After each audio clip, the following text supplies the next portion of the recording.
Uniform civil code ప్రస్తుతం దేశ రాజకీయాల్లో మోస్ట్ బర్నింగ్ ఇష్యూ ఇదే. అధికార బీజేపీ ఒకే దేశం ఒకే చట్టం తమ విధానమని క్లియర్ కామెంట్స్ చేస్తోంది. ఈ ఎపిసోడ్పై లా కమిషన్ ప్రజల అభిప్రాయ సేకరణ మొదలుపెట్టడంతోనే చర్చ మొదలైన తాజాగా ప్రధాని మోడీ చేసిన వ్యాఖ్యలతో ఆ చర్చ కాస్త రాజకీయ రచ్చగా మారిపోయింది. ప్రధాని వ్యాఖ్యలపై విపక్ష పార్టీలు ఒక్కొక్కటి ఒక్కోలా బీజేపీని టార్గెట్ చేస్తున్నాయి. ఇంతకు ఉమ్మడి పౌర స్మృతిపై ప్రధాని చేసిన వ్యాఖ్యలేంటి? ఆ వ్యాఖ్యలను విపక్షాలు ఎందుకు తప్పుపడుతున్నాయి? వీటన్నింటికీ మించి భారత్లో యూనిఫామ్ సివిల్ కోడ్ అసలు సాధ్యమయ్యే వ్యవహారమేనా? ఉమ్మడి పౌర స్మృతిపై అధికార విపక్షాల కౌంటర్స్. ఒకే దేశం ఒకే చట్టంపై ప్రధాని మోడీ మాట ఏంటి? परिवार के दूसरे सदस्य के लिए दूसरा कानून हो तो क्या वो घर चल पाएगा क्या? మోడీ కామెంట్ పై విపక్షాల విమర్శలు ఎందుకు? Who has stopped them? It is their government. वो हिंदू सिविल कोड की बात कर रहे हैं. ఉమ్మడి పౌర స్మృతి 2024 సార్వత్రిక ఎన్నికల కోసం ఇప్పటి నుంచే బీజేపీ సంధిస్తోన్న అస్త్రం ఇదే.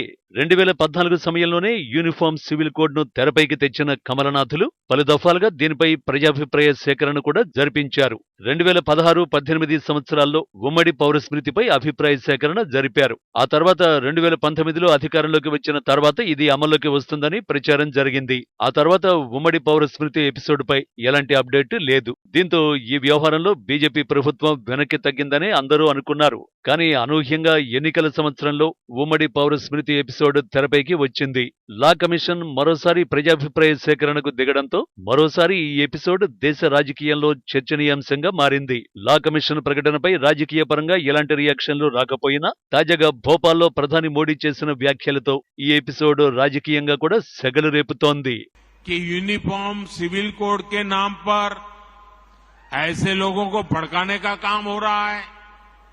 आप मुझे बताइए, एक घर में परिवार के एक सदस्य के लिए एक कानून हो, परिवार के दूसरे सदस्य के लिए दूसरा कानून हो, तो क्या वो घर चल पाएगा क्या?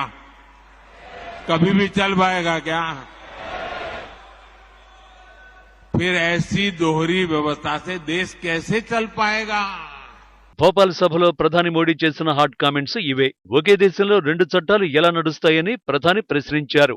ఒకే కుటుంబంలో మనిషికో చట్టం ఉండడం సబబు కాదని చెప్పారు. దేశంలో ఉమ్మడి పౌర స్మృతి అవసరాన్ని గుర్తు చేశారు. ఇదే సమయంలో ట్రిపుల్ తలాక్పై కూడా రియాక్ట్ అయ్యారు. దేశంలో ఎవరి ప్రయోజనం కోసం ఇన్నాళ్లు ట్రిపుల్ తలాక్ను కొనసాగించారని ప్రతిపక్షాలను ఉద్దేశించి ప్రశ్నించారు. Egypt, Indonesia, Qatar, Jordan, Syria, Bangladesh, Pakistan వంటి ముస్లిం దేశాల్లో తలాక్ ఆచారాన్ని ఎప్పుడూ రద్దు చేశారని గుర్తు చేశారు. ఓటు బ్యాంకు రాజకీయాల కోసమే ట్రిపుల్ తలాక్ను కొనసాగించారని ప్రధాని దుయ్యబట్టారు. తలాక్ రద్దు చట్టం తేవడంతో ముస్లిం స్త్రీలకు స్వేచ్ఛ కల్పించినట్లు పేర్కొన్నారు. అందుకే ఎక్కడికి వెళ్లినా బీజేపీకి ముస్లిం మహిళలు అండగా ఉంటున్నారని చెప్పారు. ప్రధాని చేసిన ఈ విమర్శలే ఇప్పుడు రాజకీయ రచ్చకు రీజన్ అయ్యాయి. सुप्रीम कोर्ट डंडा मारती है, कह रही है कॉमन सिविल कोड लाओ, लेकिन ये वोट बैंक के भूखे लोग.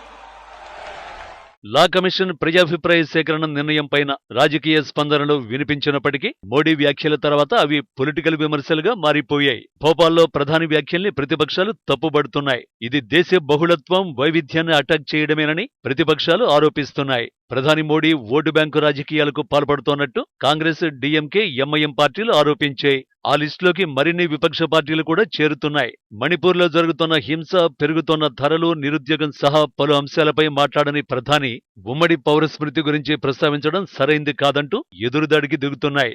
ఉమ్మడి పౌర స్మృతిపై ముస్లిం వర్గాన్ని ప్రతిపక్షాలు రెచ్చగొడుతున్నాయని ప్రధాని తన ప్రసంగంలో ఆరోపించడాన్ని కూడా తప్పుపడుతున్నాయి. మోడీ వ్యాఖ్యలపై ఫస్ట్ రియాక్షన్ కాంగ్రెస్ నుంచే వచ్చింది. If they wish, they may bring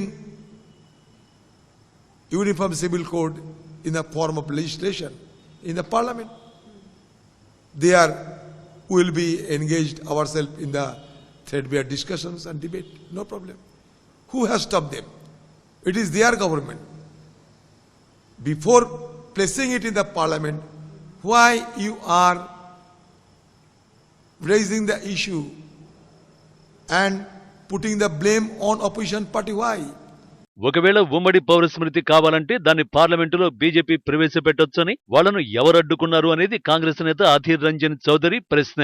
ప్రస్తుతం బీజేపీ ప్రభుత్వమే అధికారంలో ఉందని, పార్లమెంటులో యూసీసీ ప్రవేశపెట్టకుండా ప్రతిపక్షాలపై ఎందుకు ఆరోపణలు చేస్తున్నారని ఆయన విమర్శించారు. యూసీసీ పేరుతో కాంగ్రెస్ పార్టీపై కానీ ప్రతిపక్షాలపై కానీ అభండాలు మోపడం కరెక్ట్ కాదన్నారు. యూనిఫామ్ సివిల్ కోడ్పై మోడీ వ్యాఖ్యలు కేవలం రాజకీయ అజెండాతో చేసినవే అని మండిపడ్డారు. మరోవైపు ఎంఐఎం అధినేత అసదుద్దీన్ ఓవైసీ సైతం మోడీ వ్యాఖ్యలపై ఫైర్ అయ్యారు. భారత్లో ఉన్న బహుళత్వాన్ని, భిన్నత్వాన్ని ప్రధాని మోడీ సమస్యగా చూస్తున్నారని, యూసీసీ పేరుతో దేశానికి ఉన్న ఔన్నత్యాన్ని తగ్గిస్తారా అని ప్రశ్నించారు. यूनिफॉर्म सिविल कोड की जब बात प्रधानमंत्री कर रहे हैं, वो यूनिफॉर्म सिविल कोड की नहीं बात कर रहे, वो हिंदू सिविल कोड की बात कर रहे.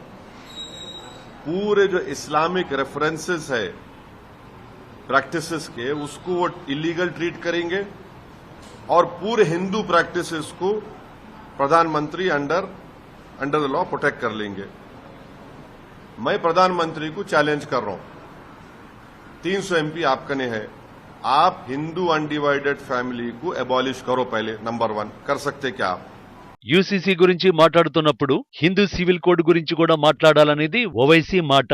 ఇంకో అడుగు ముందుకేసి హిందూ అవిభాజ్య చట్టాన్ని మోడీ రద్దు చేస్తారా అని ఛాలెంజ్ కూడా విసిరారు. పంజాబ్కు వెళ్లి యూసీసీ గురించి సిక్కులకు చెప్పాలని, అప్పుడు వాళ్ళ రియాక్షన్ ఏంటో తెలుస్తుందని ఓవైసీ అన్నారు. మరో విపక్ష పార్టీ డీఎంకే నుంచి అలాంటి రియాక్షనే వచ్చింది.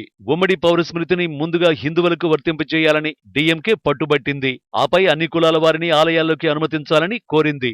షెడ్యూల్డ్ కులాలు, షెడ్యూల్డ్ తెగల ప్రజలందరినీ దేశంలోని ఏ ఆలయంలోనైనా పూజలు చేసేందుకు అనుమతించాలని డీఎంకే నేత టీకేఎస్ ఇళంగోవన్ అన్నారు. ప్రతి మతానికి రాజ్యాంగం రక్షణ కల్పించినందునే తాము యూసీసీని కోరుకోవడం లేదని పేర్కొన్నారు. ఇదిలా ఉంటే ప్రధాని మోడీ ఈ వ్యాఖ్యలు చేసిన గంటల వ్యవధిలోనే ఆల్ ఇండియా ముస్లిం పర్సనల్ లా బోర్డు అత్యవసర సమావేశాన్ని నిర్వహించింది. ప్రధాని మోడీ వ్యాఖ్యలకు సంబంధించి న్యాయపరమైన కోణంలో ఏం చేయొచ్చనే దానిపై వీరు చర్చించారు.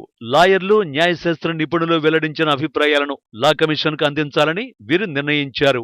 మొత్తంగా యూనిఫామ్ సివిల్ కోడ్ ను విపక్ష పార్టీలు రాజకీయ అజెండాగా విమర్శిస్తుంటే, మరికొన్ని వర్గాలు మాత్రం సామాజిక అశాంతి రేగుతుందని, అందుకే ఉమ్మడి పౌర స్మృతిని ఆమోదించేది లేదంటున్నాయి. ఇలా వ్యతిరేకించే వారిలో ఆల్ ఇండియా ముస్లిం పర్సనల్ లా బోర్డు ముందు వరుసలో ఉంది. ఒక మతానికి సంబంధించి అంశాలను నిర్ణయించుకునే అవకాశం, అధికారం ఆ మతానికి చెందిన వ్యక్తులకే ఇవ్వాలని, ఒకే దేశం ఒకే చట్టం పేరుతో ఇతరులు జోక్యం చేసుకోవడం రాజ్యాంగ స్ఫూర్తికి విరుద్ధమని ఆ బోర్డు వాదిస్తోంది. ఏది ఏమైనా లా కమిషన్ ద్వారా ప్రజల నుంచి ఎలాంటి అభిప్రాయాలు వ్యక్తమైనా అంతిమంగా పార్లమెంటులో చట్టం చేయాల్సింది మెజారిటీ ప్రభుత్వమే. 2024 లోక్సభ స్థానాల్లో 300కు పైగా సీట్లు గెలుచుకుంటామని చెబుతున్న బీజేపీ ఉమ్మడి పౌర స్మృతిపై చట్టం చేసేందుకే సిద్ధమైనట్టు మోడీ తాజా వ్యాఖ్యలే చెబుతున్నాయి. మరి ఈ ఎపిసోడ్ ఎలాంటి మలుపులు తిరుగుతుందో చూడాలి.